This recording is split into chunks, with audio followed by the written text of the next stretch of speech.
გამარჯობა, ვაგრძელებთ გრაკლიანი გორის ჩვენს მიერ გაშიფრული საკურთხევლის წარწერის დამწერლობითი სიმბოლოების ცალკეულ ასო ნიშნებად წარმოდგენას მაყურებლისთვის. Ამ შემთხვევაში ჩვენ უნდა განვიხილოთ საკურთხევლის წარწერის მეოთხე ასო ნიშნის გერითი ანუ ფონეტიკური შესატყვისი, რომელიც წარმოადგენს თს. აი აგერ.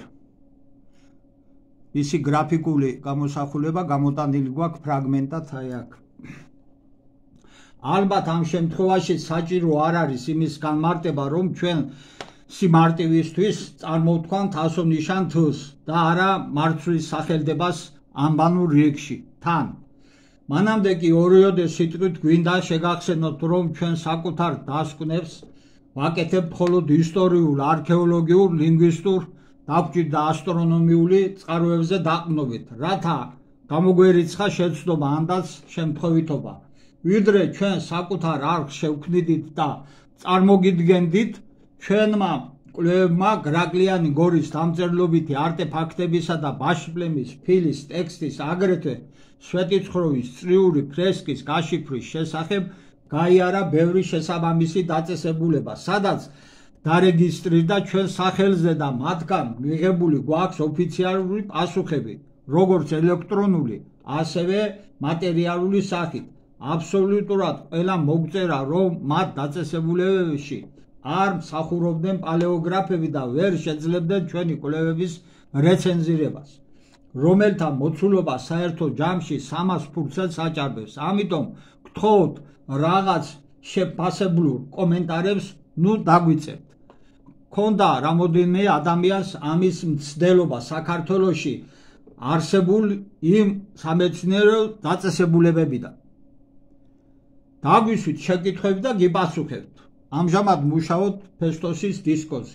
ამის შემდეგ დავეკონტაქტებთ უცხოელ პალეოგრაფებს, უნივერსიტეტებს, საელჩოებს და სამეცნიერო კვლევით ორგანიზაციებს. კვლევა გვითარგმნა ერთმა ძალიან კარგმა ადამიანმა ინგლისურ ენაზე, კონკრეტულად გრაკლიანი გორის დამწერლობითი არტეფაქტების შესახებ უსასყიდლოდ, მაგრამ მათ გვიპასუხეს, რომ ქართული ენის არცოდნის გამო კვალიფიციურ შეფასებას ვერ წარმოგვიდგენდნენ, თუმცა მოგწერეს, რომ კვლევები ძალიან საინტერესო და მნიშვნელოვანიაო.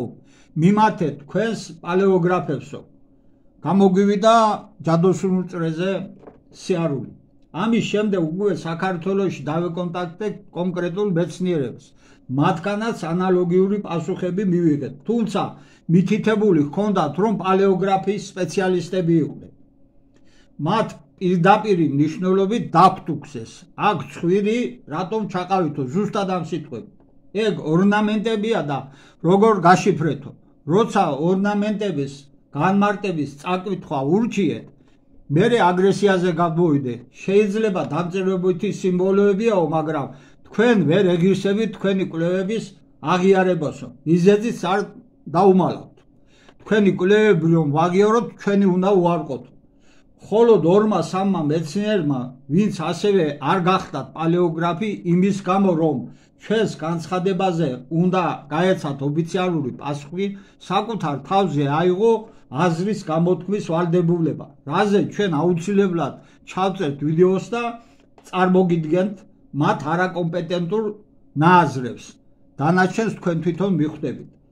ჩვენ არ ვაპირებთ არაფრის დამალვას ან შელამაზებას. ვიცით, რომ მართლა გავშიფრეთ ზემოთ ჩამოთვლილი წარწერები და მათთან მიმართებით არაფრის შიში არ გავაჩნია. ჩვენ დავამტკიცეთ არგუმენტირებულად ჩვენი სიმართლე. უძველეს საისტორიო ჩამოთვლი ისევე არქეოლოგიური, პალეოგრაფიული და ასე შემდეგ წყაროების მიხედვით, რომელთა რაოდენობა მრავლად გვხვდება ჩვენ კვლევებში. უზღვავი ინფორმაციაა. ახლა კი დაუბრუნდეთ მეოთხე ასო ნიშანს თს ისევე. აი აგერ არის, როგორც გითხარით, გრაფიკული გამოსახულება. მასაზრდამე საკურთხევლის წარწერის პირველი 3 ასო ნიშანი ანუ სიმბოლო წარმოადგენდა შემდეგ თანმიმდევრობით წყობას ქარ, როგორც წინა ვიდეოებიდან იცით, ქ, ეს ა და ეს ერი. მეოთხე კი აღმოჩნდა ასო-ნიშანი თუ იგი ამავე მნიშვნელობით ხდება ნაბატეულ დამწერლობაში. აი აგერ გვაქვს წარმოდგენილი ნაბატეული დამწერლობის გრაფიკული გამოსახულება იგივე ფონეტიკური შესატყვისით. ის წარმოადგენს ასომთავრული აბანის თუ ასო-ნიშნის გრაფიკულ გამოსახულებას. ფონეტიკური შესატყვისით თუ აი ეს აგერ გვაქვს ასომთავრულის გრაფიკული გამოსახულებები შეგიძლიათ დააკვირდეთ.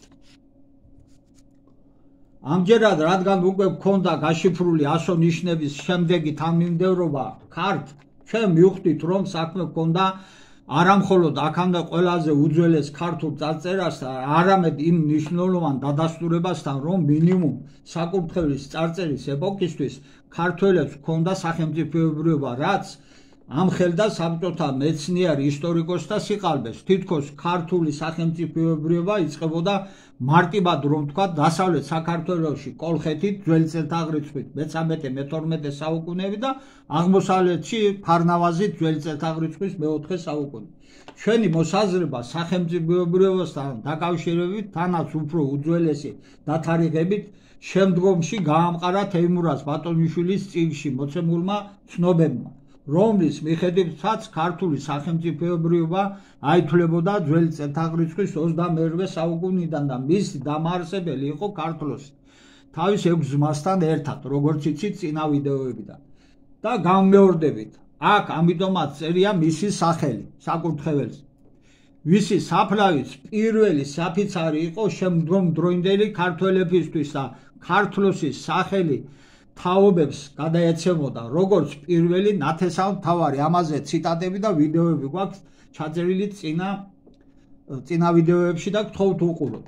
ხოლო როცა სტელას სიმბოლოების გავშიფრეთ, რომელიც ჩვენი აზრით წარმოადგენს ოქროს საწმისის ანალოგს, ამაზეც გვაქვს ვიდეო და უყურეთ და ამოვიკითხეთ თარიღი ძველი წელთაღრიცხვის 1018 წელი, გასაგები იყო რომ ქართული ანბანური დამწერლობა ერთ-ერთი უძველესთაგანი იყო და დასტურდებოდა ჩვენი დიდი წინაპრების გიორგი მთაწმინდელის, თეიმურაზ ბატონიშვილის, ვახუშტის, ქართლის ცხოვრების, ვახტანგ მეფის და ასე შემდეგ საისტორიო ცნობები ქართულ უძველეს დამწერლობასთან მიმართებით.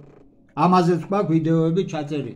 საკურთხევლის წარწერის შემდეგი ასო-ნიშნებია ლ და ო. აი აქ შემდეგი თვის შემდეგ მოდის აგერ არის. რაზეც დაწვრილებით ვისაუბრებთ შემდეგ ვიდეოში. საინტერესო თემა არის, ძალიან საინტერესო.